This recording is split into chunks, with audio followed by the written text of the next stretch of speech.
ready to start. Ladies and gentlemen, boys and girls, hi there, welcome to the Cafe Gallery right here at Gallery Hi! It is great to see each and every one of you. It is great to see people. I've got a lady that's come here from Texas. She's like, I'm going to read a poem, and maybe I'm going to bring my typewriter along and type up something if you want me to type a poem about you, which I'm so psyched for. You have no idea. That's just the coolest thing ever. And other than these awesome people and this great bar here at Gallery Bay Cabaret, we happen to have Buddha 309 as I reach to give up the Oh, we all seem a little too mellow and laid back because we're all with the happy banana. We're all with the happy banana in the background. I love banana.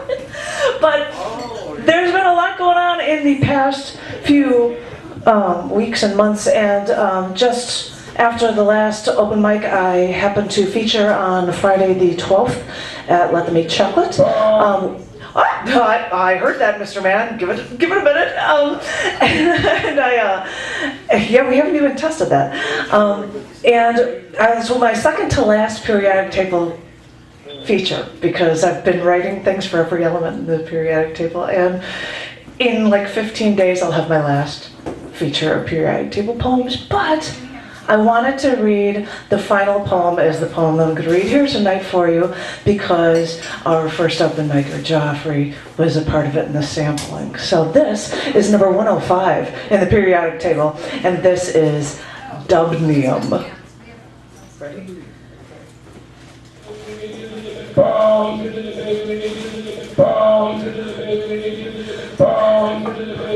Over the years, the US and Russia have fought over all sorts of things. Thermonuclear bombs, intercontinental ballistic missiles to carry those bombs, even getting men into space, or winning the most Olympic medals, or even making new chemical elements. You see, you may think of the Cold War when I mention the US and Russia. Oh, I'm sorry, the Soviet Union. But you should probably also think of the Transfermium Wars, where both countries spilled a lot of ink just to be in an effort to come out the winner. Because it was both Dubna in the USSR and Berkeley, California in the USA that claimed the discovery of this element. But after the Cold War, the IUPAC, oh, don't make me spell that out for you, the International Union of Pure and Applied Chemistry, is the group that decides the name for elements, they decided that the credit for the discovery of this element should be actually shared between the two. But if the two countries no longer battled over who discovered it first, they could at least then argue over who had the naming rights for this element. The Soviets wanted to call it Niels Bohrium, for a Danish nuclear physicist, Niels Bohr. The Americans wanted to call it Hahnium, for the late German chemist Otto Hahn. So, American and Western European countries started calling this element Hahnium, while the Soviet Union and Eastern Bloc countries were calling it Niels Bohrium. So the IUPAC gave the name Unneilpentium 105 UNP as a temporary name. Though the two countries still disagreed over the naming of this new element, the IUPAC then decided on dubnium to honor the Russian discovery location. I think the only reason that it got to be named after Dubna is because America had so many elements already named after them, like berkelium, californium, americium. And if the elements are round, element 105, like rutherfordium and seaborgium, are US, dubnium can offset all those American discoveries. So, yeah, even after all those decades of competition and mistrust, a third party had to come in repeatedly to try to settle our squabbles, kind of like the UN. but now that we've got the name figured out for element 105, maybe we can actually learn something about dubnium, right? So I did a little research, and lo and behold, scientists haven't been able to figure this element out either. Melting point? Unknown. Boiling point? Unknown. Density? unknown. I guess that's what we get for battling with the Soviet Union. Well, okay, later Russia, to try to create a highly radioactive metal which doesn't even occur in nature. Only a few atoms have ever been made, so I guess our creation is for research purposes only. But wait a minute. We just created a radioactive element. Should we worry if it spreads that we'll turn into a radioactive planet? I mean, will our progenitors be a radioactive species? Well, that might sound kind of cool for a comic book guy, but dubnium is so unstable that it would decompose so quickly that it would never affect humans. And because of dubnium's half-life of a half-minute, that's short, by the way, there's no point in even worrying about its effects on the environment either. So, as I said, sorry, comic book guy, but this won't turn us into radioactive people or kill us with radiation. Maybe the United States and Russia once worked on trying to blow each other up with nuclear bombs and missiles, but when it comes to the dubnium battles in the transfermium wars, maybe for once we were both working at the same time on something for science that will help us only learn. Dubnium.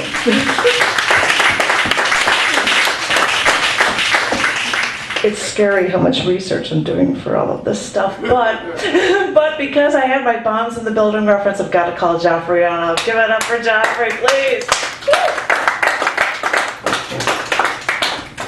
Dubnium sounds like it's named after George Bush. So what'd you think? I keep saying I had to do it, right?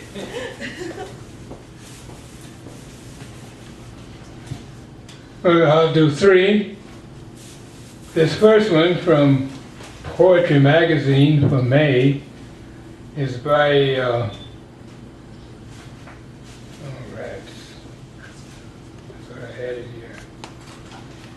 by Marie Ponsot. I guess I was caught my eye because we have the same month for a birthday. Title, About My Birthday. I'd like to assume from my April birthday, I quickened the womb on the 4th of July. If you suffered as I, a sternly fought tendency to endless dependency, you know why. Marie Ponsot.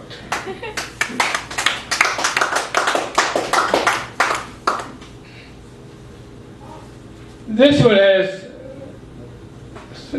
some connection with what's going on around the UN these last few days. At least you can connect it that way. I didn't write it that way. The title is Stop Progress Before It Is Too Late. Even in the nightclub dark, under vacuous flat-screened brilliance, we pleasantly view ourselves, sometimes enhanced by a factor of max, derived from the collapse of Tsarism into something worse, equal to the nuclear uncontainable pollution that allows us to see where we are in the buildup of waste, to waste our environmental future for tens of millions of half-life years unaccounted for by the quarterly income tax report. What beauty we have to give each other has its downside in the horrible birth defects derived from the byproducts of illuminating us, but driven by the Zionism wresting from history the wretched Nazism it created for to dump Jews on the backs of the Palestinians. The karma of Palestinians defeated inform the human genome depleted by depleted uranium, waste retrieved, and complemented by Agent Orange, rounded up in Monsanto, created to poison an enemy who now is us, as Pogo might say. The world's largest democracy votes, as the Japanese people vote. But the ballot boomerangs, and worse, threat more worse still, as it does almost anywhere that anarchism is ignored or digitally forgotten. The street lamps, Chernobylly aglow, from 3 Mile Island to TEPCO, are not those Diogenes used to illumine the failures of democracy.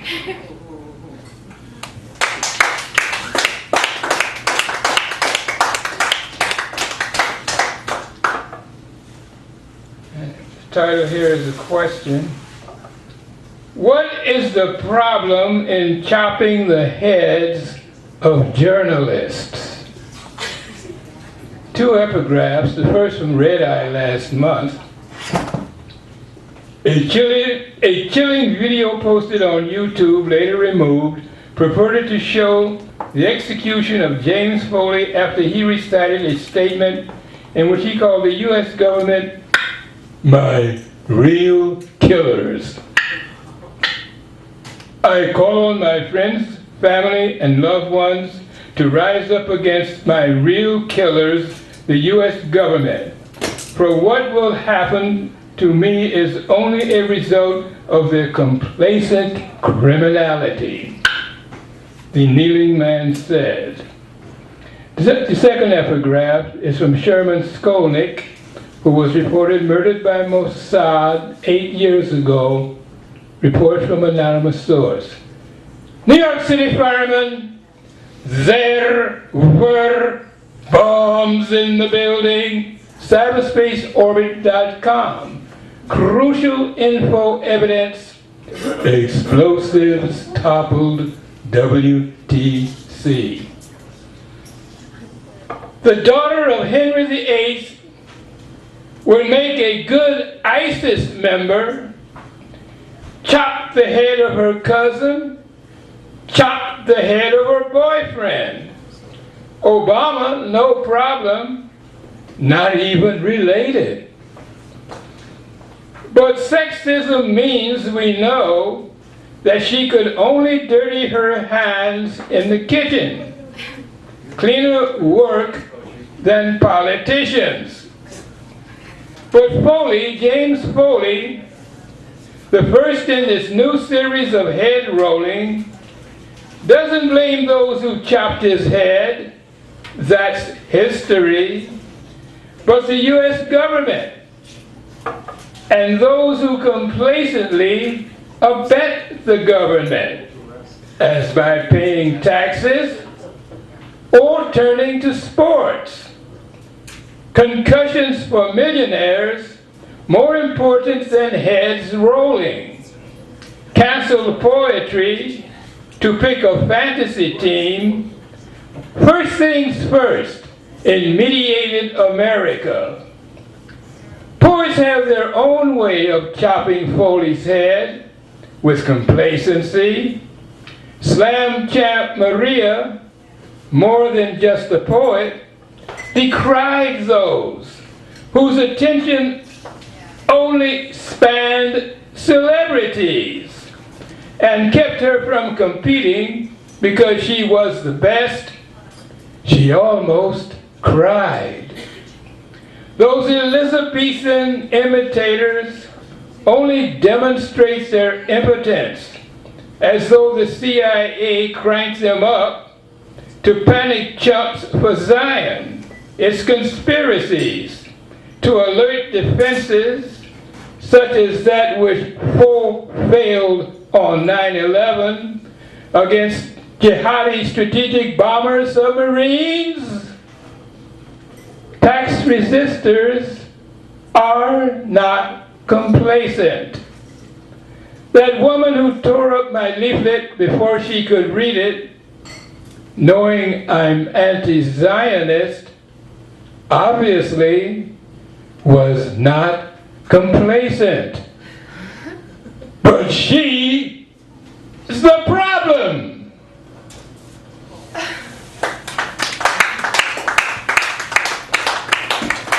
glad I got to hear my bombs in the building. You know, every time it's like, I have to do this when I hear it. He's like, just trying to quote him like, bombs in the building. Yay, I get to hear it. Sorry.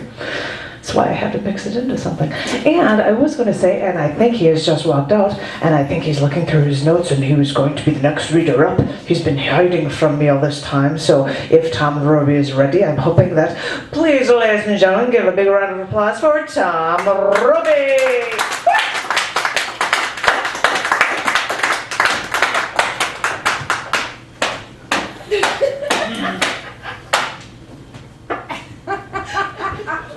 Thank you for that big hand.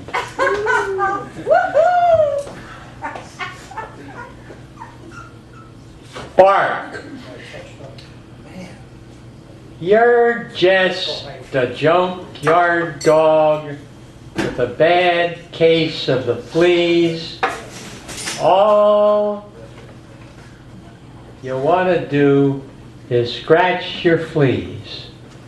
All you want to do is scratch and bleed. All you do is lick your sores. All you do is whine your scabs. All you do is drive us nuts. Scratch, bleed, lick, whine, whine, lick, bleed, scratch. Stop whimpering. And great, you got this big junkyard to chase around in, chasing rats, chasing rabbits, chasing crows. You got a nice rabbit stew in your bowl. You got a nice wrecked Rolls Royce back seat to sleep and slobber in. Think you know misery? I'll show you misery. Right outside your barbed wire fence. Nice condo, upper floor, you can't piss in. Got to wait until someone comes home with a leash for your walk. Puts on the collar, puts on the chain, pulls you this way, pulls you that way, pulls you the other way. Don't want to wait? Go pee on the rug. Then you're in the dog house, in your very own dog house, with a 3-foot chain. Something to whimper about now. Joe Rorty with a 3-foot chain and a muzzle, so you can pull on the chain, pee on the rug, pull on the chain. No rabbit stew, no squirrel ragu, gnaw on a bone. Scrape on your belly for scraps. Gnaw on the bone. Hey, don't you like it? Dig under the fence, crawl out, find a bitch, join a pack. No strays here, just big dog, biggest dog on the block. Watch your back. Get the bitch to watch your back. Hide your hot spots. Any pup gets in the way, fix him good. Gnaw his bones. Wind up in the pound. Caged in the dog pound. Whimper in the dog pound. They'll fix your mange. They'll put you out of your misery. Quick, real quick. How you feel about your junkyard now? Work!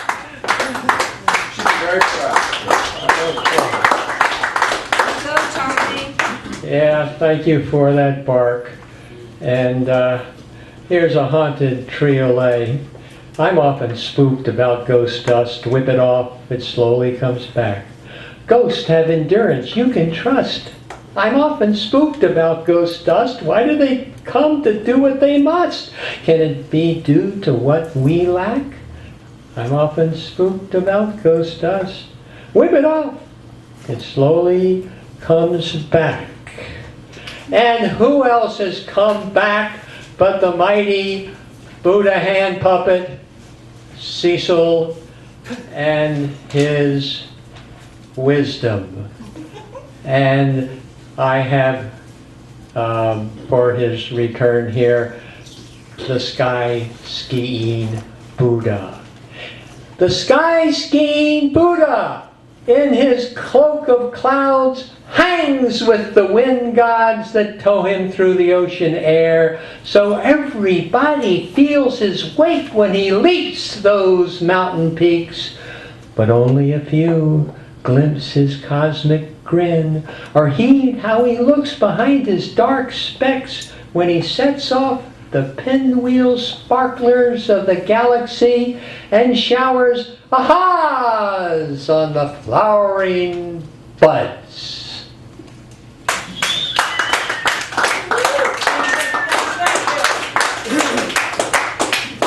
Thank you, Tom Roby. I think there's been too much testosterone coming up here. I need to get a fine lady up here. So ladies and gentlemen, please give it up for Jenene Ravesloot. Jenene. As I said, Jesus Christ, yes. Too much. Tommy. It's cool if you're skating. Thank you. Yeah. So, Tom and I have created a CD along with them. Yeah. Along with You didn't ask me. Roby. I've listened to that. And there are 15 poems on here backed by music. That's kind of cool. And so I'm going to read a few poems from the Poets Club of Chicago. Has a Skylines anthology. So I'm going to do Alone. Another summer rolls to its end. A cold wind blows across the sand. A shell slams shut, a faded door. There's nothing but an empty shore, so what's the use now? Why pretend? Love's a torment you cannot mend. What's broken will not hold again. This you can't ignore. Another summer rolls to its end. And since there is nothing to defend, unfold your arms and gently bend to gather driftwood as before. Watch pairs of seagulls reel and soar above the roiling, seething strand. Another summer rolls to its end. Thank you. So, I was in Spain a few years ago, quite a few years ago actually, and I was with a few friends, and the father of one of my friends had Alzheimer's. And so this is for him, because he couldn't remember. The Marriott's Marbella Beach Resort at Christmas time. White marble floors, whitewashed walls, lush geranium gardens we can see from the balcony. 2 blue pools that shine like cat eyes in the sun. The sound of hola, hola as we exit the elevator, head for the car. The Autopista del Sol. Your father asking, who are you? Over and over, while lemon trees, blood red soil, appear, disappear in the convex rearview mirror. Thank you.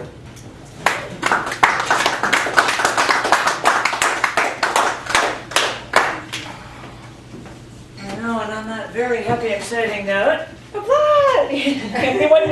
you read that stuff and it's like, come on, scream, blah, blah, blah. I should say, for those of you who know how much I love our government and how we like to spy in on everything everyone does, you'd think I was in cahoots with the NSA because I've got all these cameras around, and that's because I was going to be video recording this open mic that would become a future podcast. If for some reason you say, oh my God, I don't want anybody to know my face or what I'm doing or anything, come and let me know and I can pull it. That's fine. I can do that, but I'm just giving you a heads up. It would be a podcast and be up as a YouTube video clip.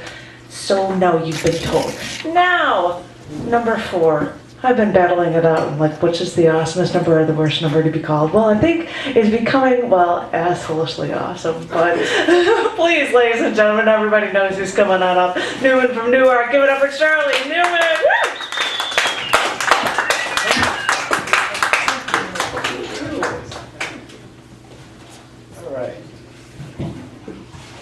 Do you ever feel like paint? Every day somehow hoping to have a sinner pile of perjured testimony taken over dozens of days of shameful nights and weekends. My own history sings atonal songs out of tune. A story horror show deep and driving no one cares to have replayed. A minor league history never heard. For personal reasons regurgitated and dumb, it would be notorious if it could. Numbskull moments in a blinking fairy-eyed dismantled tall forest of naive obsessions, calm, quiet, cold, cleaved and clean, and everybody watches it, comment, all lined up against a rival. Their Christmas light kissers kidding. Who, you know who cares. Dignity on hold, extraneous serenity denies history, appearance revels in timeless tension, misspent, dimmed by hanging grand visions, mentally slipping into grainy black and cool all-weathers conjecture and annexations.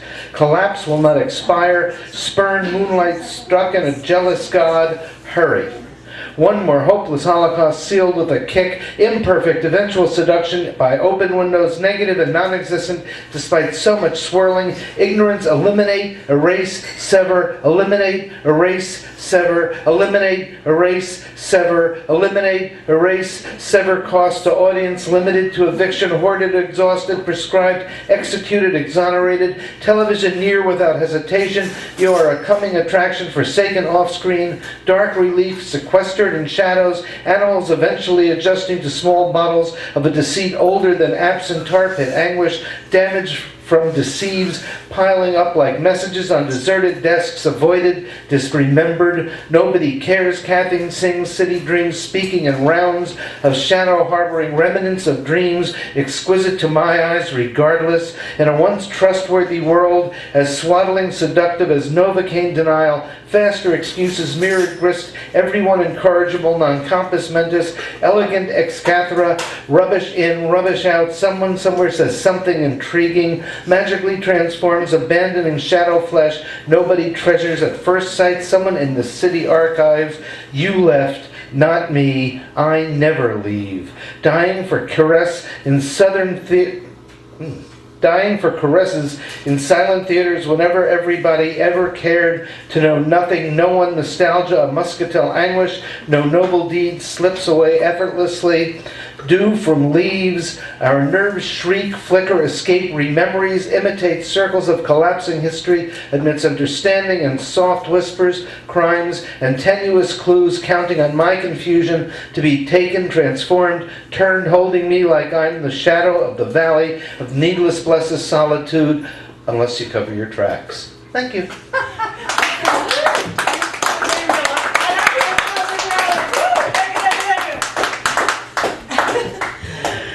So then a woman comes and looks at me and I'm like, what? Yeah, Beast Woman, yeah, I got the shirt on. Yay, we're the Beast Woman group. And that was so awesome performing. Oh my God, that was an awesome show.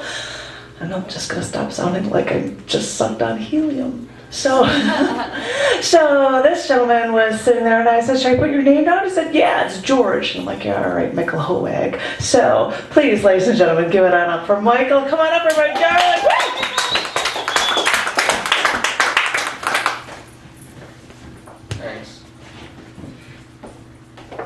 Alright, of course I don't have paper, so I'm using this technology. That's how it works. You and your technology. Try planting milkweed. Drop them and they circle. Sink them and they fountain. Pour dirt on them and they scatter. Use a tub of dirt and you might swamp a few. Plant a brick or loyal water. Try and plant a milkweed. It's like pouring air on air. It's like planting hair. Throw dirt clods at them and they duck. Slap them and they circle your bat. Empty a water bucket on them and watch your made milkweed explosion. Here's the dirt, here's the milkweed. One needs one to go to the other. It's like planting balloons. It's like water on flour. When plants don't plant, when vectors are too good, build a dirt fence. Milkweed seeds sideways and will root a wall. When the sideways milkweed sprouts, build a second dirt wall around the first. Sideways milkweed seed sideways and will root a third dirt wall taller than the first two. So here's the steps. Find a milkweed, put up a dirt wall, and you're through. For more milkweed, put up more walls. For less, put up less. For scattered milkweed, leave out the wall. Thanks. I happen to be checking my video camera. Thank you. George. Because I'm going to love him and hug him and kiss him and call him George. Sorry. Anyway, now, ladies and gentlemen, please, I hope this man is ready to come on up here. He's always ready. He's always ready because he's always so double applause awesome. Please give it up for Bob Lawrence!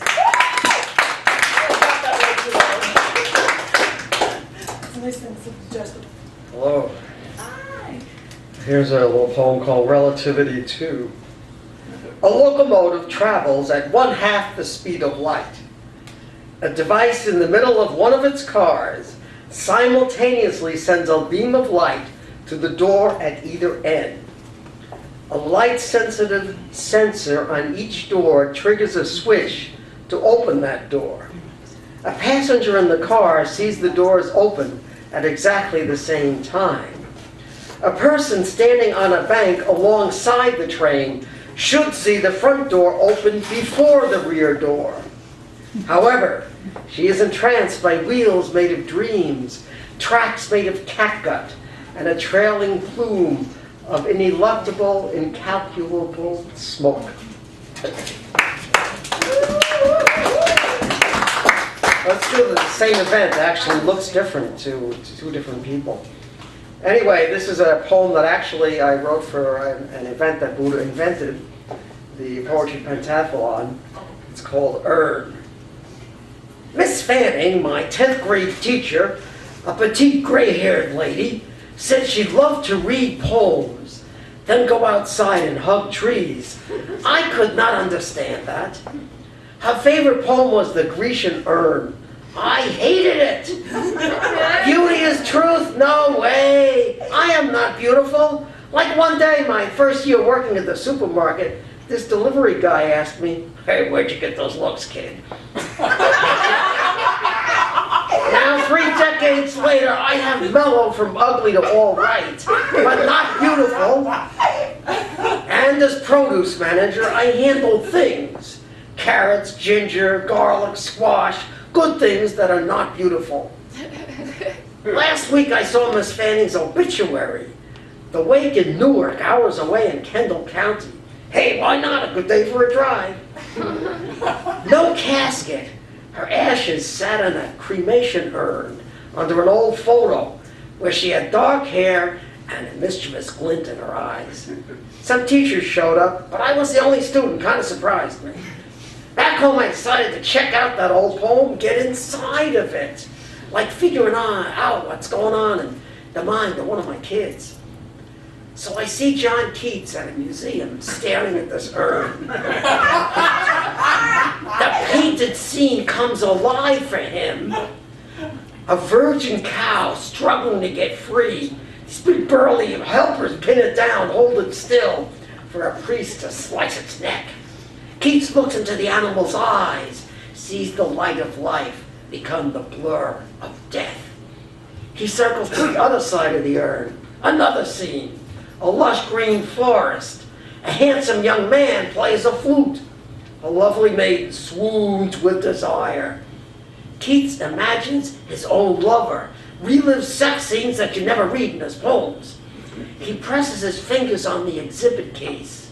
His breath, laced with TB germs, glazes the glass. sighs and whispers. My life, full of pain, fleeting, that urn art lasts. It is truth and beauty, thou unravished bride of quietness. I'm sorry, Miss Fanning. I still think he's full of it.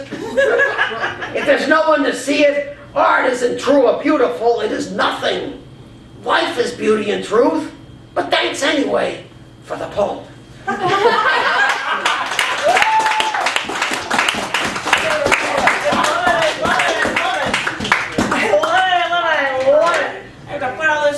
I got so much stuff to say. The first thing I was going to say is that, well, yes, somebody even did a poem about the sock puppet. But some people actually say, well, we'll just stick with the liquor bag, and I've kept this guy for so long because I believe that everybody here should put their life savings, which I didn't even have all of my money in here, and he's got to have all my money, so I want everybody to put in everything they can for our phenomenal feature this evening from Buddha 309. Yeah, give it up one more. Which I'm gonna toss. I'm actually tossing this towards Joffre. Oh, good. I didn't screw up my throw. Awesome. The next thing was to talk about the next person that's coming up here. This woman sends me an email and says, "Hi, I'm coming from out of town. I'm going to be here for one night in the end of September, and I was really liking to read something about the new book that I've got, or poetry book. But I also bring along a typewriter." Which is why I've got this case, which I'm not going to open up because I don't want to screw up her typewriter. Because she would do poems for trade or pay or, buy her something or give her a book. I have no idea. You have to figure that. Because I've been racking my brains and coming up with dealing with tormenting with mental. I'm trying to come up with ideas. I swear I want you to write something. And this woman she's sitting there laughing at me because I'm just so. Although John says I've got one. Wheat. Write me a poem about wheat, which I guess you can do anything with, and I didn't even think, hey, do something about a periodic table, because I don't want to make anybody suffer like I do with these things. So I look at her name and I'm like, Traci, Thieband.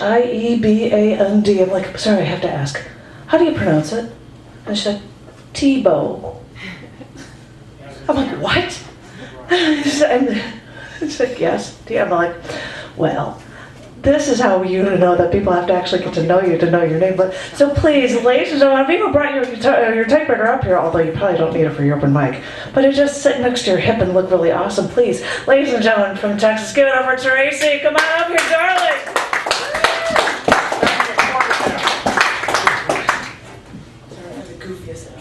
No. Hey guys.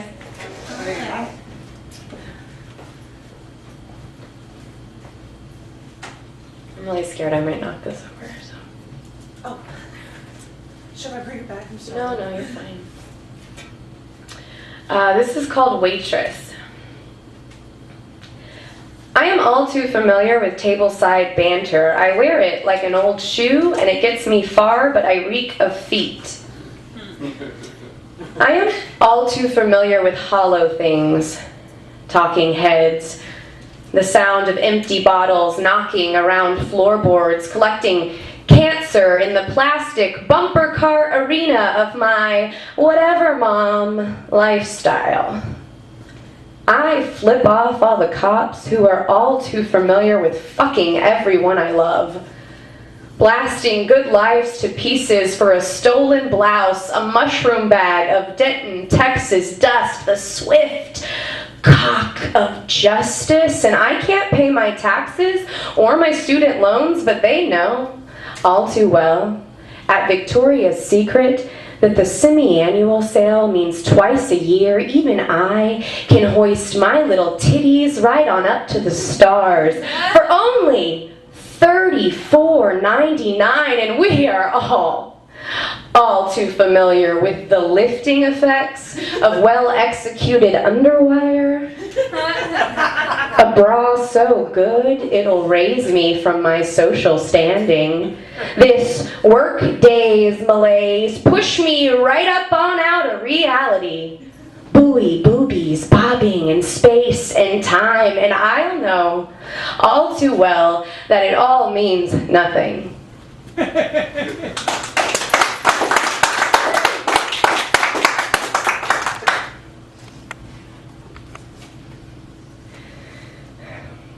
It's strange to be one whole thing.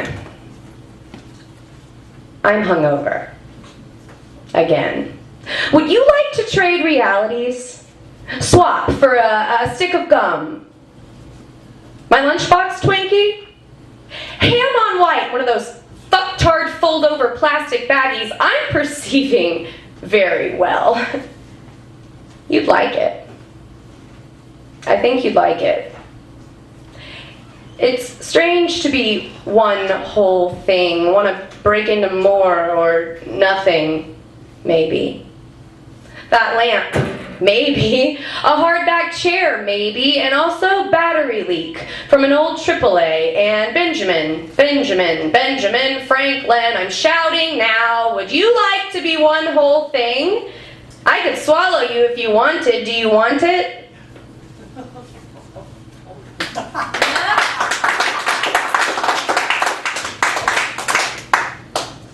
This one's called Folk Punks in Texas. In Oregon, you can get a vasectomy at 23.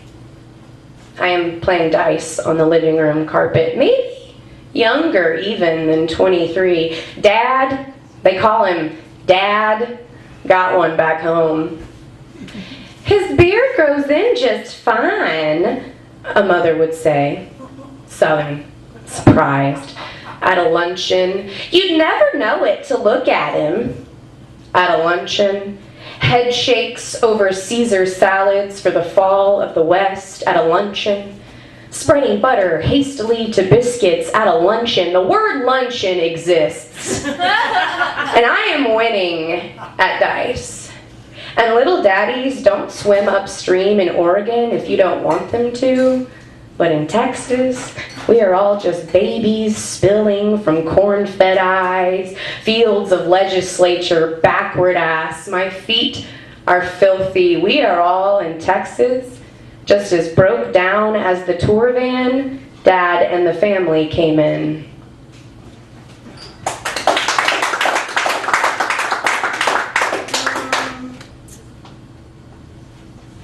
I'll do one more. I am walking my dog, but also to the bank, you know. I like to kill two birds with one stoned walk down Sunset. And then I notice my crotch kind of itches, and yeah, I just started growing a bush. It's new, okay? And so I'm wondering, is this just the feel of lacy panties over pubic hairs? After all, it's the first time for me. My hairs came late, and I can remember junior high gym class fingers pointed at my bare vagina and me laughing. My sister says all the girls her age shave them off anyway. And in a few years, when we got to high school, we razored ourselves baby clean for the boys, or because hair is gross, or because my older sister said so, but I think mostly for the boys.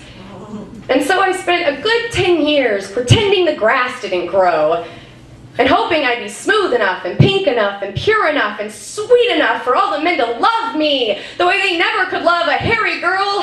But now I am her, awfully itchy, and hoping I don't have crabs or worse because I'm actually finally doing okay, and that this is just the tingle of walking down the street as a goddamned groom for no man, bush wielding and two birds stoned, lacy panty over pubes fucking woman.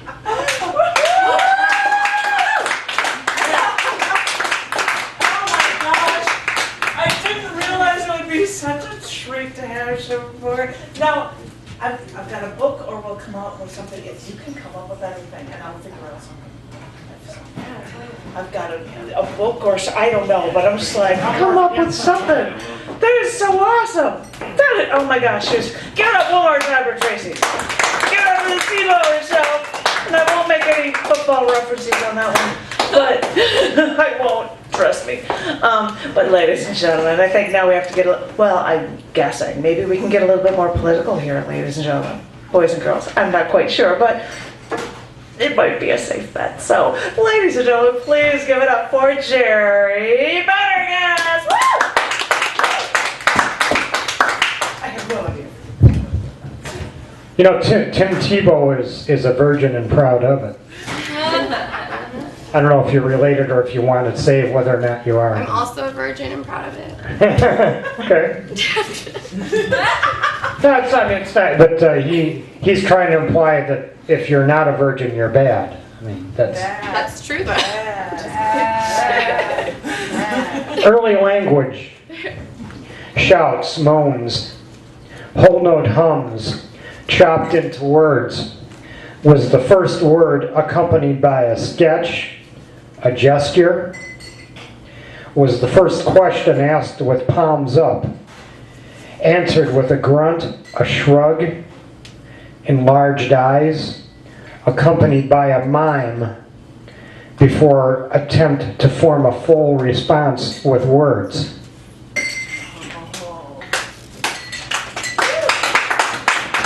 We've had two birthdays of great Americans in the past day or so.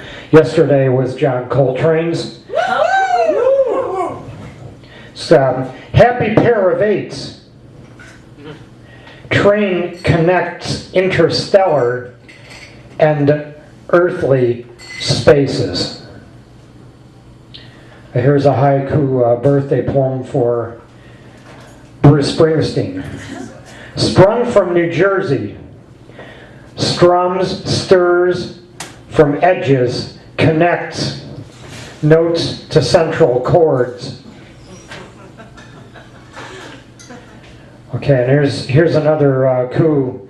It's one kind of political online magazine kind of advised prospective submitters that if your thing is haikus, we're probably not for you. So I've started doing political haikus. Anaconda is a snake or copper baron, friend of Pinochet. See, I'm a good American. I was told by many posts online to remember 911. Well, I remember that 911, 1973. Thank you.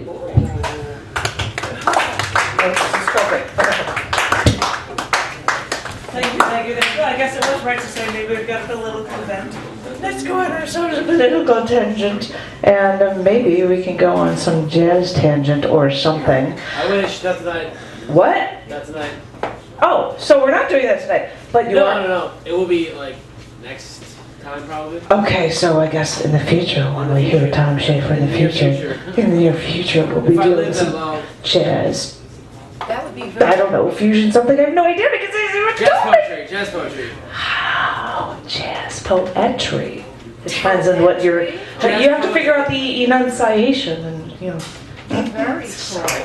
Ladies and gentlemen, if you better be ready, please give it up for Tom. Tom Schaffer, come on over here. Oh, yes, and the beer stand. Oh, goddamn right. Yeah.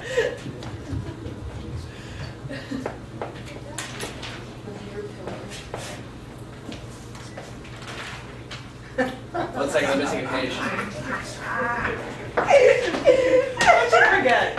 A page. Oh, you what? What the hell? Yeah, right? Present. Responsible. There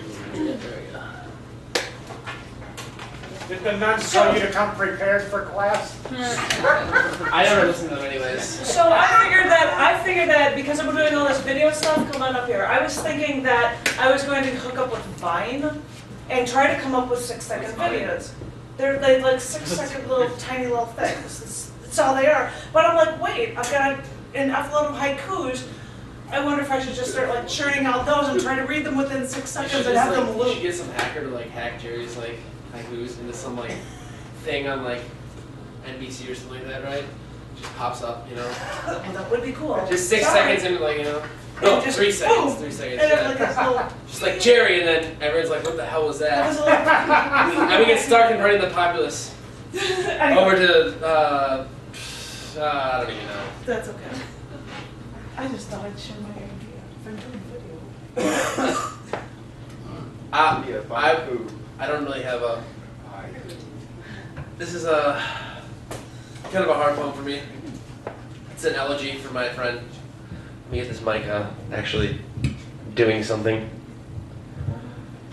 So yeah, it's an elegy for my friend. He died about a year ago. He had an aneurysm, just dropped dead out of nowhere, you know. It's called Fall. Dare I resurrect you, dare I bring life to your lithe, lanky limbs. Phone rings Sunday morning, you're dead, you fell round midnight. Now we as infants cry for the cruel way death takes those who breathed life, though we may stray from his cold claws and dodge his embrace. In the end, we must all follow drear death far away. To the void, or a new life, or do we ascend steps to heaven? But ash and dust is what we will transcend. The sun still glints off of building tops, and earth still swims through the vacuum, and the cars still keep the streets as always. But your date of birth is now emblazoned on my arm, 10/16/89. And October still brings her wheat, but the fall harvest, your birth, your life, our life, became your fall, the fall of man, a hushed thunder of your sleep.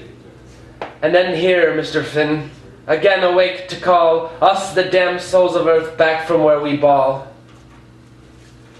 Death is a wolf in wolf's clothing, noble like the highborn scorn, and dignified like the end stages of Alzheimer's, humane like Hiroshima, and geriatric and ancient he marches on. How droll.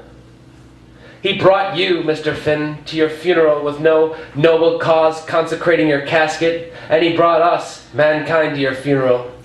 Ah, fair Mr. Finn, with thunder and lightning, your fall became the apple, the fall of man. The first 2 bites came well before from some salacious serpent preying on poor human curiosity and ignorance of Pater Omnipotens Aeterna Deus.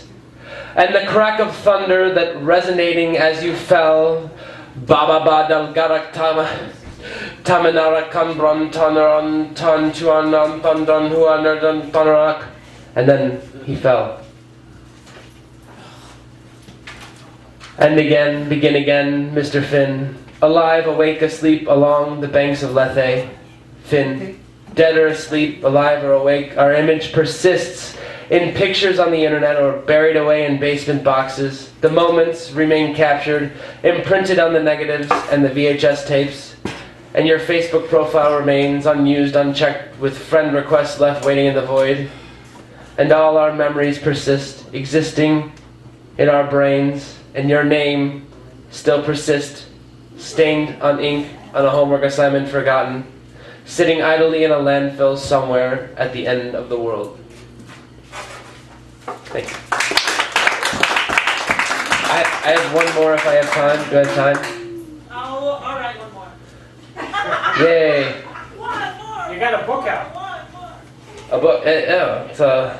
This isn't my poem. It's just a poem I really want to read. Mainly because of war and all that jazz. Not the good jazz. This is an Allen Ginsberg poem, and it's not Howl. Or Kaddish. Just to let you know, I'm not taking up like 20 to like 50 minutes.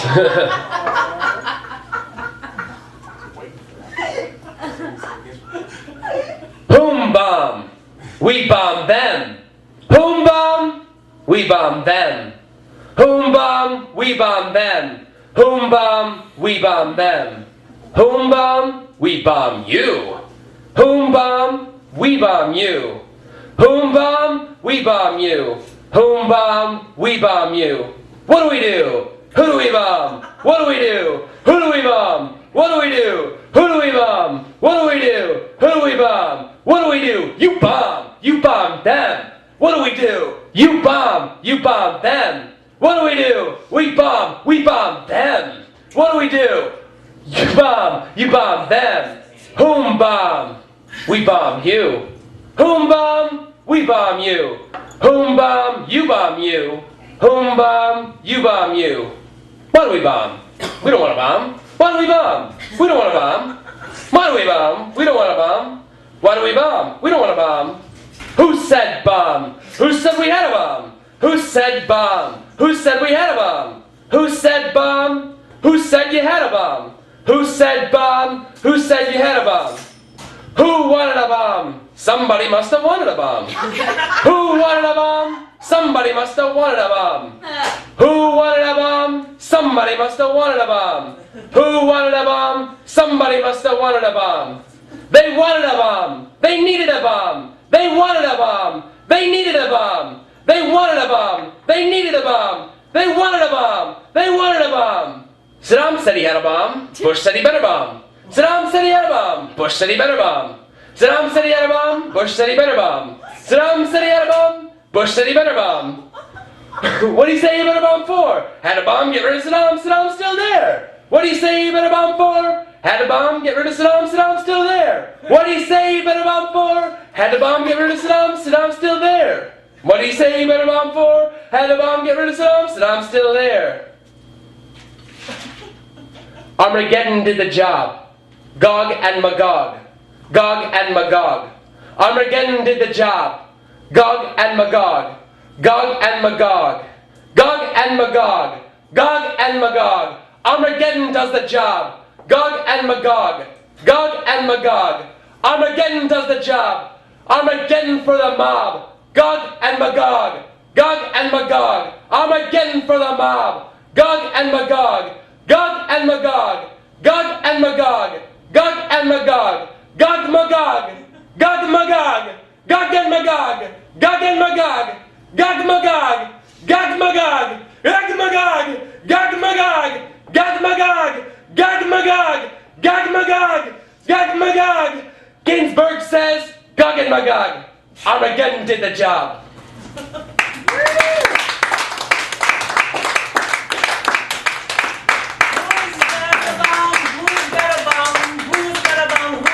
Who is the bomb? Tom is the bomb. And bomb you.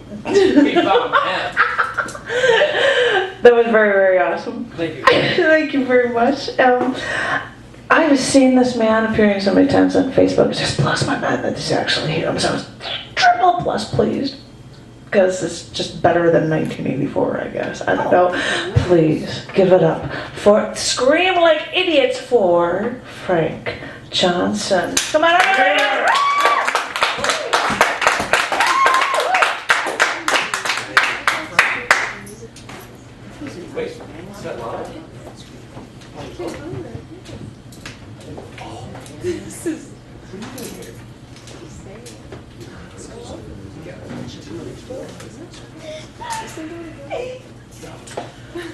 I do not know what is real and what is not.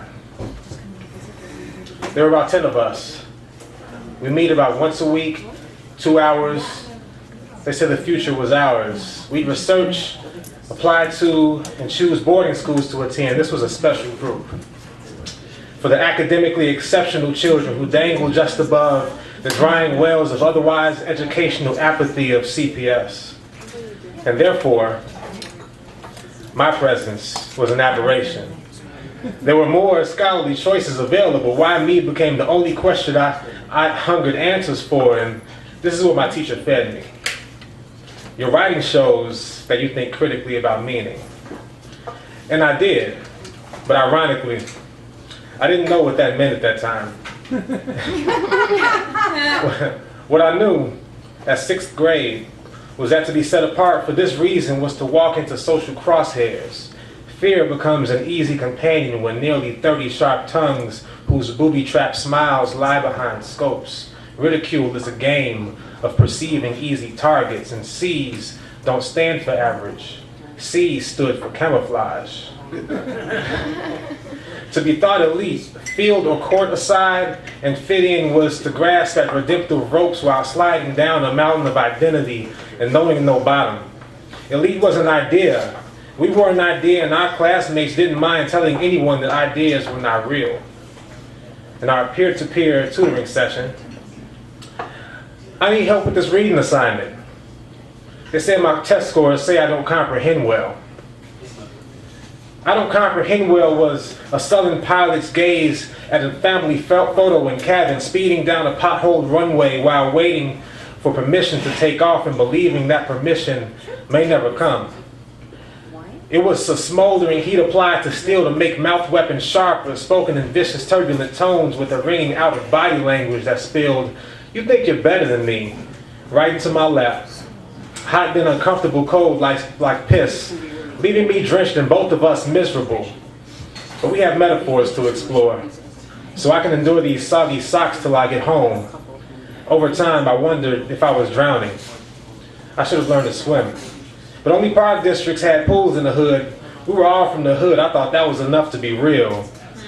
My favorite things at the time, Tom and Jerry cartoons, Argyle everything, eavesdropping my brother's phone conversations with girls, and philosophy.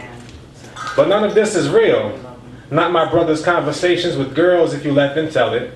Not philosophy, even if discussing realness. Real was the beaten chest adrenaline junkie trying to outman every male faculty whose presence echoes absence of. Echoes so loud only fists and curses were sufficient to deafen. Real was the misogyny swallowing girls with bullwhip for wit. Black magic fingertips as wands that shrink boys with spells of self-worth. They flirt with no concept of want and impaled as a reflex to rejection. One way to ask an idea why it doesn't flirt with the real used to be, "Why are you so nice?"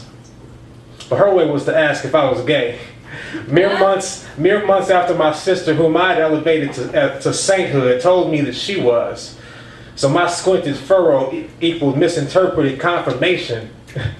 And I can't convey all this to a real girl with this tongue tattooed in philosophy. I was an idea living in reality. I was drowning and it was no one's fault. I should have grown gills. Thank you.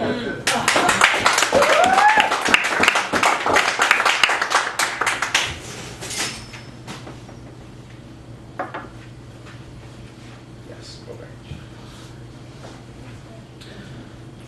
From the beginning, I've been a contradiction of circumstance. Living on the fringe with some friends that took the streets by hand, but I'm not from the streets. I'm from the curb.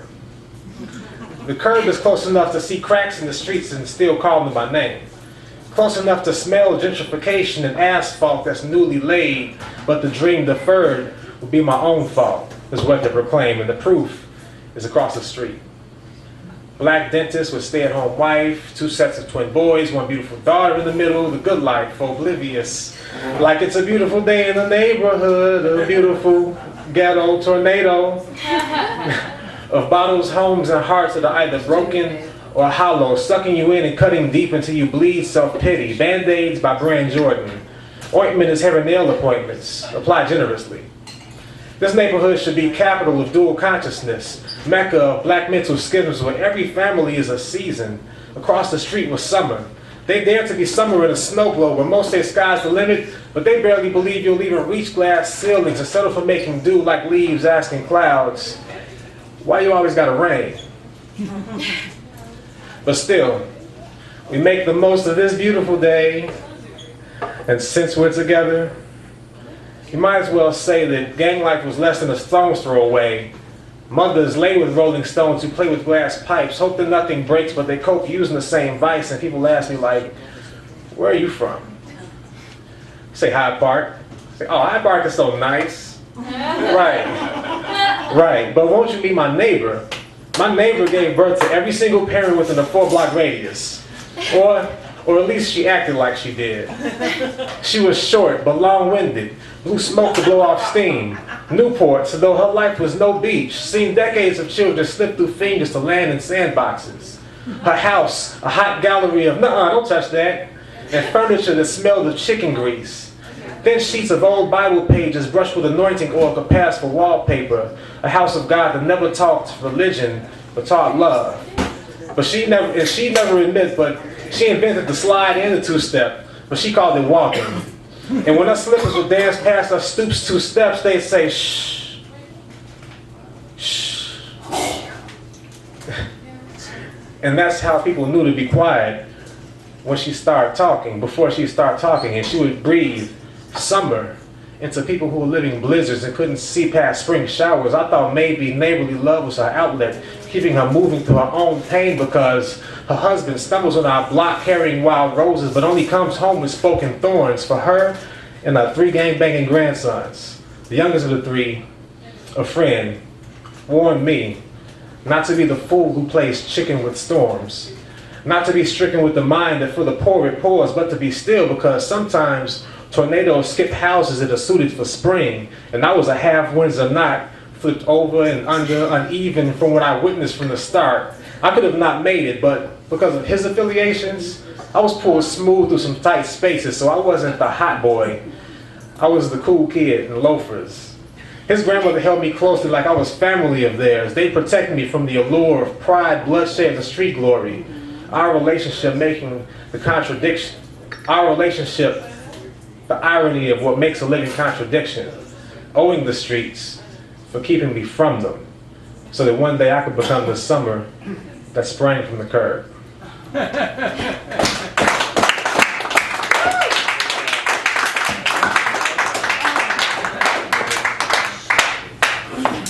So, I feel like a heel right now because I don't happen to have issues of my magazine handy, because I see this woman that's going out of the bathroom that is from Texas and Frank Johnson, who are both phenomenal, and I'm like, you should actually submit stuff to the stuff I do for magazines because it's very, very good. And you know how to get a hold of me on Facebook, or if you want to find stuff out about magazines, let me know. But they're released every 2 months, and it's a perfect bound ISBN number as well as ISSN number book, and it's an awesome thing. And it's sold globally, well, Europe and anyway, it's a cool thing. So check me out if you're interested, because I've already said that to a lot of these people. Buddha's been published in it, and Jenene and Tom and Shirley. So it's global. It's definitely global. Well, I mean, it's continental Europe, and it's the UK, and it's the States. But not, I'm sorry, it's not available in Japan. No. I'm sorry. No. I'm sorry about that. But as far as I know, Amazon is not available in Japan, so I'm sorry. And the next person that's coming up here is also somebody that's been in a thing from this June from CC&D with a great poem about how she loves Jesus, I think. I'm trying to remember it. But it was awesome. I'm honored that we've got a great feature that is a host of another open mic, and that now I get to call up another host of an open mic. So please, ladies and gentlemen, give it up for Elizabeth Harper!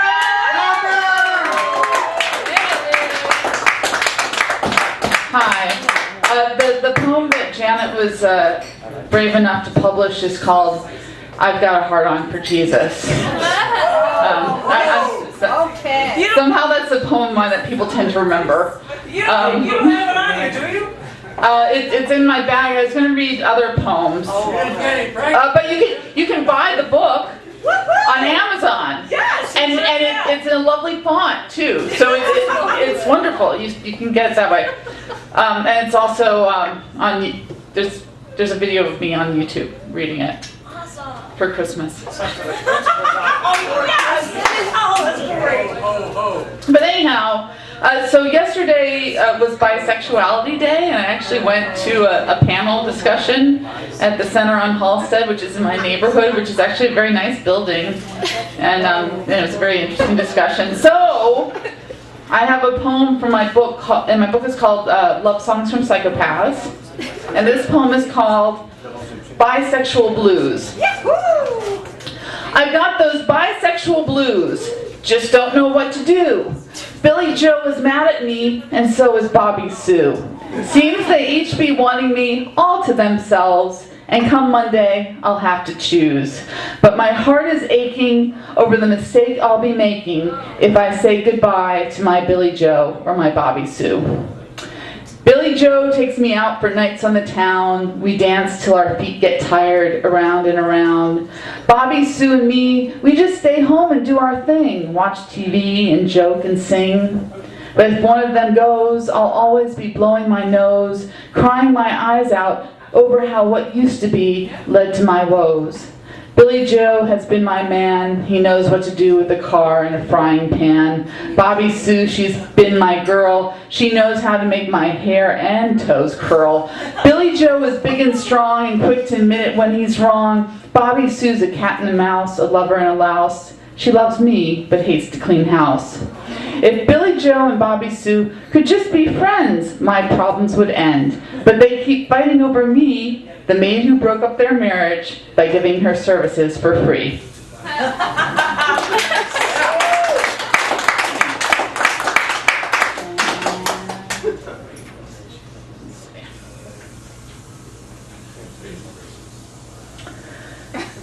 Throne voices and funhouse mirrors. Jaded ventriloquist, do you have a song for me? The songs I think they are too sad, they get me in trouble, and before I know it, my feelings are hurt. Memories get recited back, reconstructed dramatic scenarios, and the colors are too bright, the characters all too clearly outlined. I am a storyteller, but it gets so I can't tell the stories from what really happened. Maybe I wasn't so pretty and rebellious. Maybe you had feelings too. There's a slide from the peanut gallery. Perhaps they are tired of the repertoire. I can't see it from their point of view.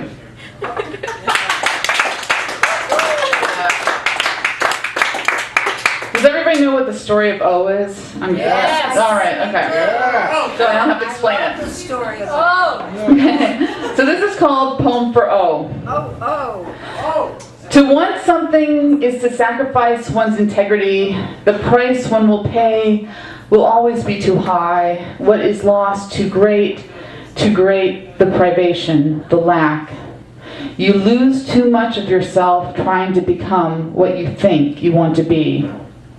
Sadomasochists, closet Kantians, mesmerizers of magic, memorizers of categorical imperatives. Do you want to feel? Are you sure you're real? And what would you need to be sure? I am a lover, a maimer, an escaper of words binding and caging, sweetness of pain, the taste of blood, the giving in to sensuality you make me want. Always the returning back to Kant. You say, professor, mentor, emperor, judge, and executioner. When I do not feel anything, the usual swords and daggers soar through me without a sound, fall to the floor in a silent clatter. I am waiting, and yes, maybe I am bored, waiting to feel again, but not really wanting to at all. Is it always disappointment? Is it always fading away in disillusionment? Burden of self-consciousness, burden of subjectivity, burden of wholeness, and burden of emptiness, openness, holiness. Paper doll thinness, hole punch paperiness, crackle and burn, and there is nothing, even the ashes are easily swept away. Make me an offer. Lead me away from what I thought I was. Thanks.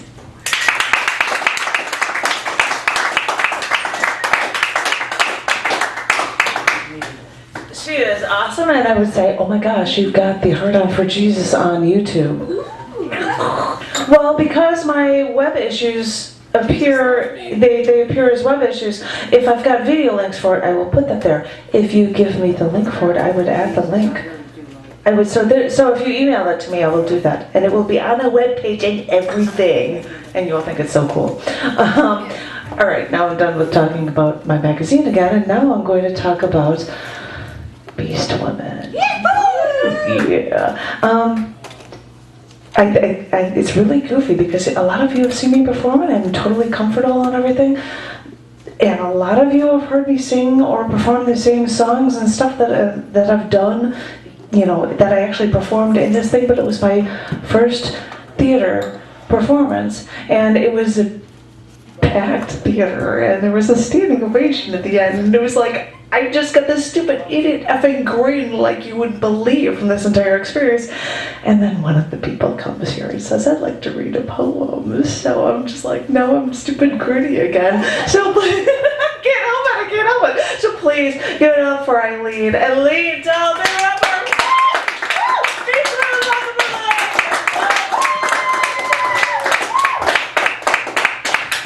Hey everyone. I'm gonna read off my phone with the guise of saving paper. But it's just that I can't afford a printer.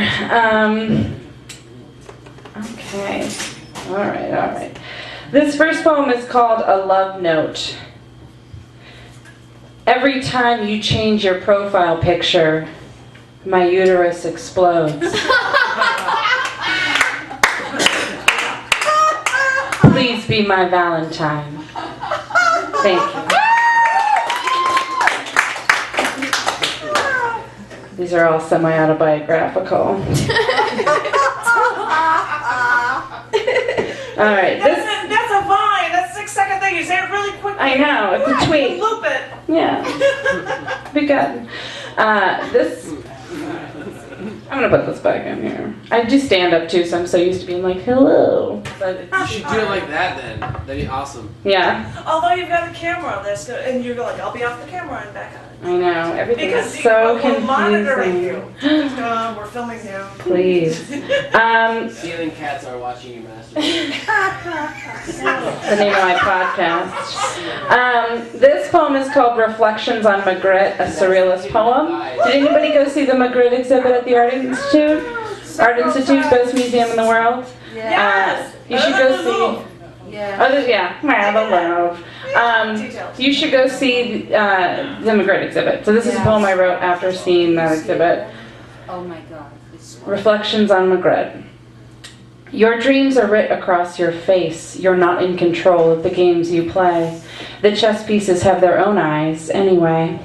I think of the glass beach, full of discards. That's where you are now.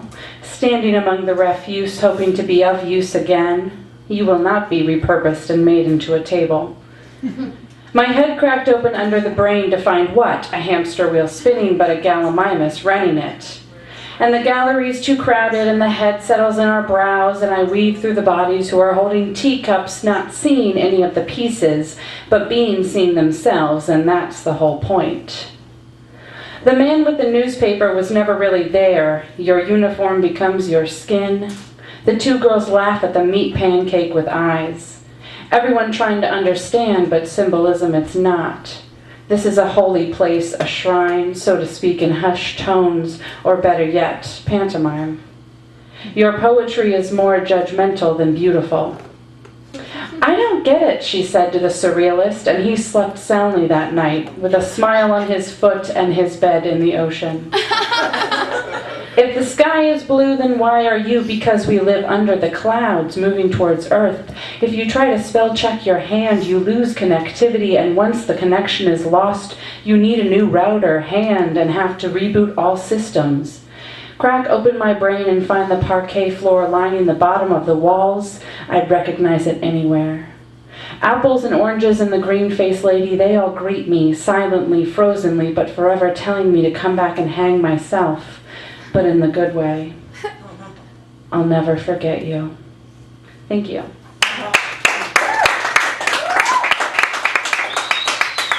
I have one more, if you'll indulge me. This is a poem called Spiders and Trees and We Used to Be in Love. And I'll say this, that I started writing this when I lived in California, and I didn't finish it until about 2 years later in Ohio. So... Never been to that country. Not many people have. So this is called Spiders and Trees and We Used to Be in Love. When I lived on an island, a spider entered my room one night. It fanged my forehead and I awoke with a bump. The bump grew bigger, swollen amid my sobs. I thought my flesh would fall from my face like leaves from trees in autumn. Or maybe that the lady spider had crawled in under the bite. She was the bump, and her children would one day burst forth from my face. I told that bug a Frank Sinatra song so as to get off, out from under my skin. And then I closed my eyes and the skies turned to stars and I thought of you. My skull got red and my heart spilled over. I have to ladle it back in with a spoon, thinking of you. Thinking of two and times and minus and one and you. We used to sit by the lily pool. We used to walk through the zoo. We used to watch the sunset by the lake when we were one, not really two. We used to fly over mountains together. We used to see new worlds together. We used to be one instead of two. Or so I was led to believe. I said we, not me, because in my eyes it was the goal for two to become one. You said me and you and me and I always thought you would grow into it eventually. We used to sit by the lily pool and there used to be a tree we saw. We used to trace our trajectory in the sky, hopping from one star to the next, the traces traced together in sunbursts that turned into spider shapes. Our star traces, they broke down like broken bridges we commuted across every day. On the island where the spiders lived, there was a spot you could stand and see both bridges in a vista. What a picture. I remember the sunset. I remember how clear the stars were on the island. I traced our path and looked at you, but you were looking down. Open and wide, my mouth full of salt water. I remember when I could open my mouth to taste the snow. Now I could barely taste the mist, the precious mist falling on my face. My feet are on the ground, but never planted, unsure, but never rushed. High tide came in and the birds scattered, cursing the tide and cursing the moon for causing the lunaristic setbacks. Set back and sit back on this log, even though it's dead. Do they sit on our corpses, our friends? I couldn't hold you above my head because of gravitational hearts, and mine as fragile as to be crushed, easily crushed. But we put our love in that tree like he was a person or a friend that we don't tell people about because they were never at the lily pool looking for reflections in the future, looking for traces of tracings in the stars. And so we walked for years until we came to the place, until we came to the middle of the bridge that was broken, traced from one star to another. I took a running start and leaped forward over the chasm. I couldn't fathom doing it alone, but somewhere in mid-jump I realized that you had slipped your hand out of my grasp. I clasped onto air as I fell onto the hard ground of the other side. The gap was wider than I had thought. I never knew I could jump that far. I called to you, you turned your back and headed back to who you've already been. And I realized that now, instead of walking or waiting, stretching my arm far back to grab your hand, now instead I could run forward, ever forward. Sometimes I wonder if that lady spider is still inside me, in my forehead, in my brain, and her eggs hatched the moment I flew over the chasm. Now I have the power of one strong woman plus 100 baby spiders, all laboring in my brain. I'll go back to the zoo one day under the cover of night with only the stars to guide me. The tracings I made for me are still there, still hanging and shining in the shape of a spider whose job is to guide her, that's me. And I'll go to the zoo and I'll cut down our friend tree. And I will hoist his corpse above my head, using the strength of all the spiders in my sinews, and I'll throw him into the lily pool. He'll slowly sink, and I'll slowly think about how we used to be in love, until the bridges broke, until the island stars spoke, until the spiders came and fanged my life back to me. Thank you. Thank you guys so much. Thank you.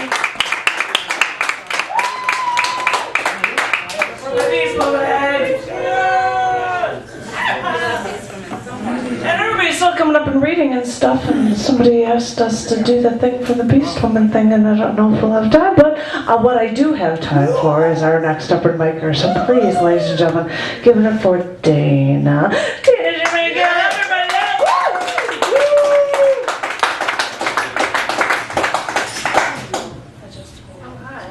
Thank you. Were you planning on reading Rust from this? I wasn't. Okay. I'm going to read one from Buddha. But what's that? What'd you say? Never mind, you're talking later. Yes, I know. Stop it. Rust. She never says hello. Never speaks at all. Spends her days flipping off truck drivers and nursing imaginary babies. Crepe paper skin over tin-foil bones. She smokes half-crushed cigarettes between thin lips raised on the music from passing car radios, bits and pieces of Stevie Wonder, Thin Lizzy, and Golden Earring. Huffing exhaust fumes, she has long forgotten those dreams of dancing with Prince Charming. The man. Stop it. Alright, so following in Eileen's suggestion, I'm going to read some raw material. This is kind of some surreal nonsense. Now imagine you are walking through a mansion. Naked marbled dents make up the picture. Later, a battle with a knife and a flaming orb. Cloth and pedestal and animal clash, rich with figure. The Terminal Art Museum of the Mind, standing like a scientific edge to the world. Titanium and carbonite. Subconscious masters dwell within the chaos of freedom. The balconies are strict under constant sky, and there are no pockets. What is stupid and necessary works inside and under covers. Fan dance and frolic rule where color wakes. A woman plays smashed records. A man plays stringless guitars. A bruise and a defect, a swatch or a rip, is a loving mess. Illusions of daylight and water, guilty shimmers. An accident and the wallpaper drips. Glass and pagoda stretch time and a hallway is preserved. Nena, nena, birds, they call yes and no. Another bold wave of words in the imperfect night. The shattered dish that at last held wine is the endowed voice. A cathedral of torches and chariots of short seasons. Not a single dawn without the fruits of innocence falling away in shapes unmistakable. Gestures of silence, our fingertips dragged through flecks of gold. Under all dance floors are the clay and brass of faith and fate. Silver palms are drugged in the craft of the breeze. Short paths around the stone pull you through an arch of sun. Columns march themselves to rule high and long. Where we are leading is true to home.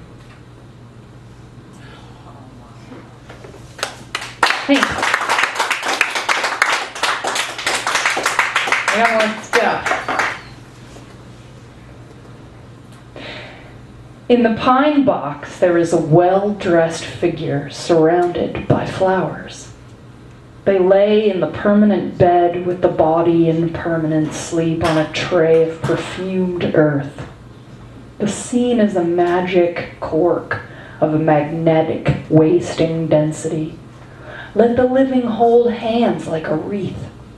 Let them stare, another past the next, like dreamers into the casket which holds and protects this final nearness, this ushering back into the great dream from which a great awakening was wrought and cherished. Let them breathe, the living at this wake, and mourn with the heart's deepest integrity. Let them fathom this unfathomable light from darkness, and weep with sincerest joy. For in the divinity of the moment, a boundary transcended. For in the uncollected wellspring of sorrow, a warmth and a gathering of memories with no bones, what are stronger yet than bone. In the pine box, with gilded handles, dwell all of us. Above ground remains our truth, our love. Bye.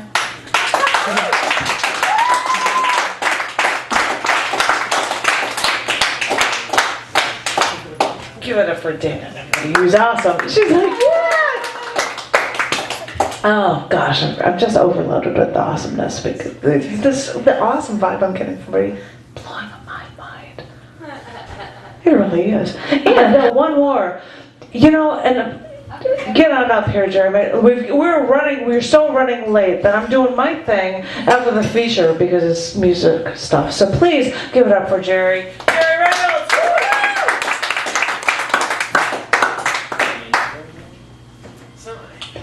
Pardon me for not having a piece of paper. This is from memory.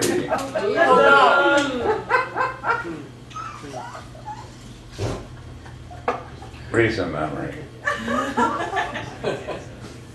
I inherited an unabridged dictionary. And I enjoy the opportunity to bring it home on my bicycle. It's kind of heavy. It was a Schwinn. I got the dictionary. It was a tome. Yes, they are. They're huge. Got it home safe.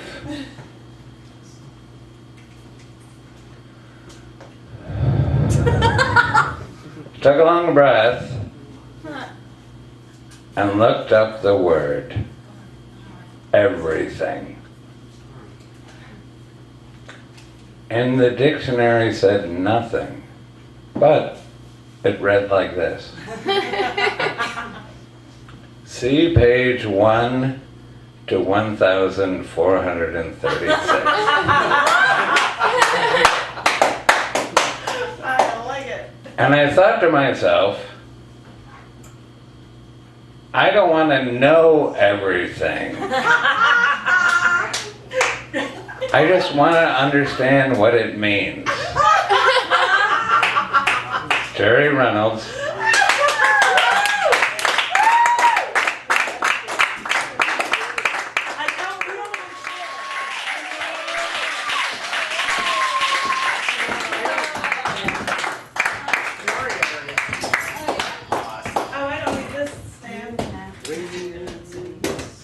And then we have you're all cool, everyone's groovy cool, and I'm just standing here like a buffoon. And the reason why I'm here is because I want to tell you guys about future features. Now, I would normally be telling you about 2 weeks from now, which happens to be the beginning of October, because from now on, everything's going to be from 7 till 9 again. And the first one's going to be a show with Lucia Blinn and Pam Miller. Sorry. I'm like, wow, sorry, it's like way cool on the 8th of October. But the thing is, I have to tell you about a bonus show the day beforehand. What show? A bonus show. We got us an extra show. An extra one. A bonus show on Tuesday. A bonus show? October 7th. I've got a bunch of like preschoolers here with me. What?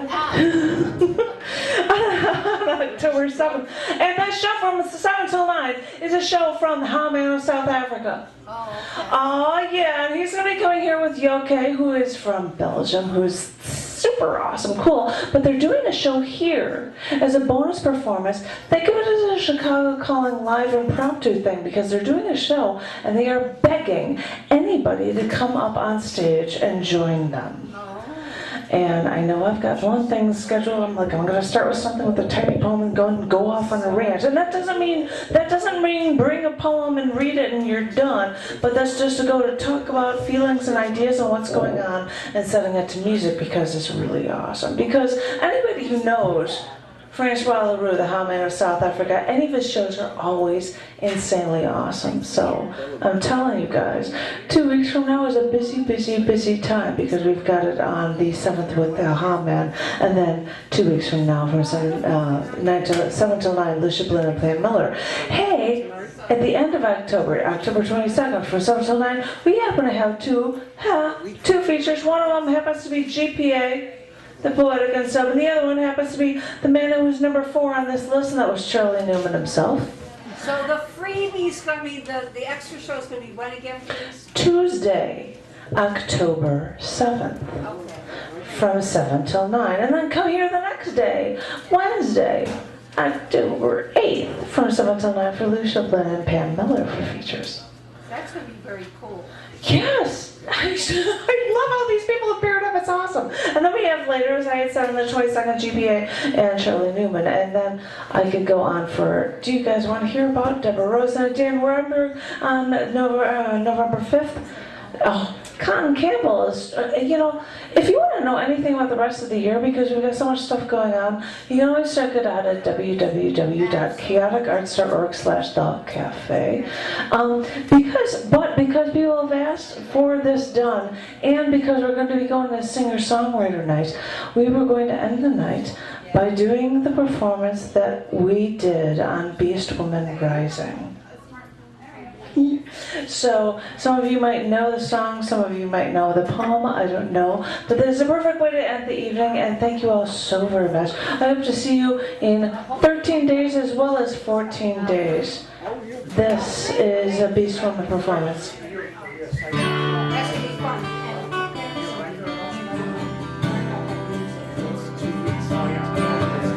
I don't know where this road is taking me.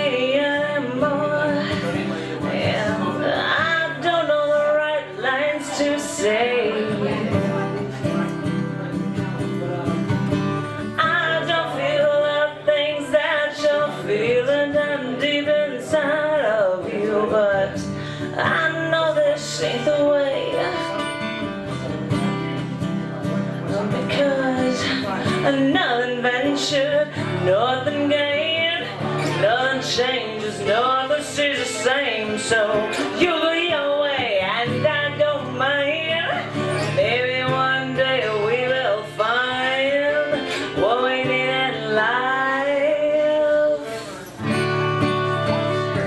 Oh, what we need in life.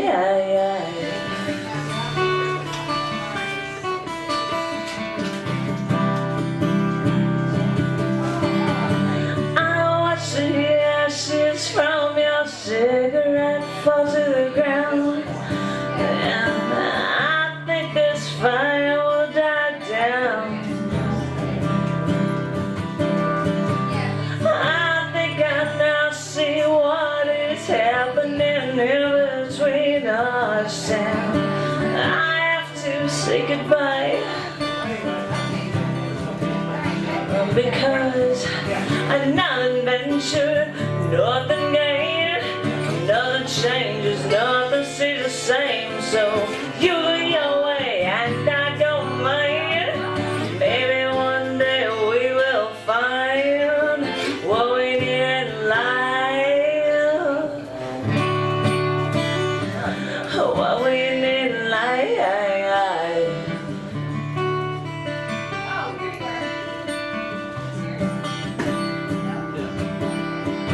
And our life is one big road trip now, and we set the cruise control and make our way down the expressway.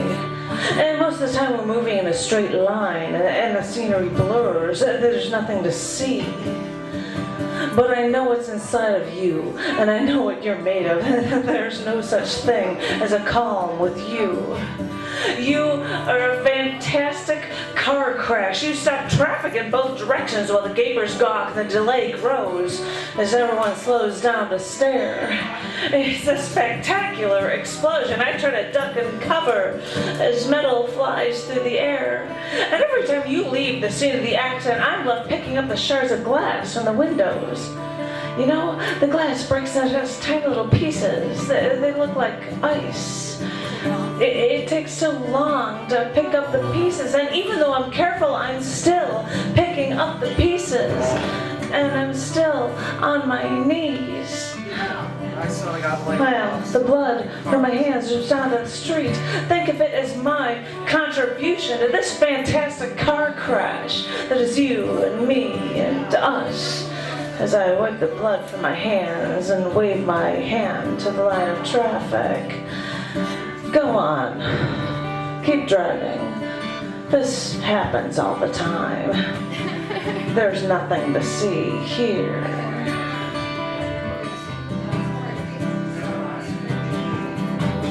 I can't stay bitter and lonely and restless anymore.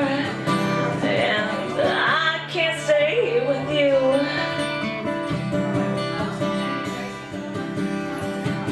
I see the red in your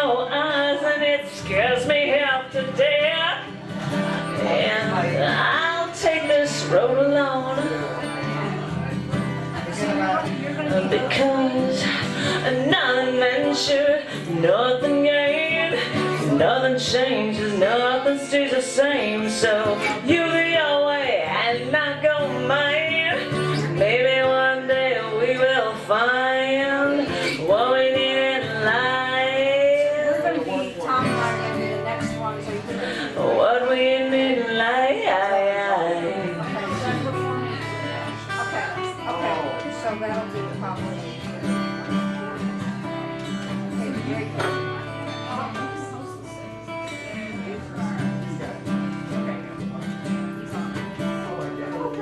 Yeah, because...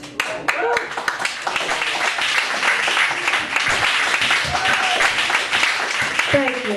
Thank you, thank you, thank you, thank you, thank you. Thank you, thank you, thank you, thank you, thank you. And I look forward to seeing you not 2 weeks from now, but 13 days from now for the Highland of South Africa, and then 2 weeks from now. And thank you so very much, each and every one of you.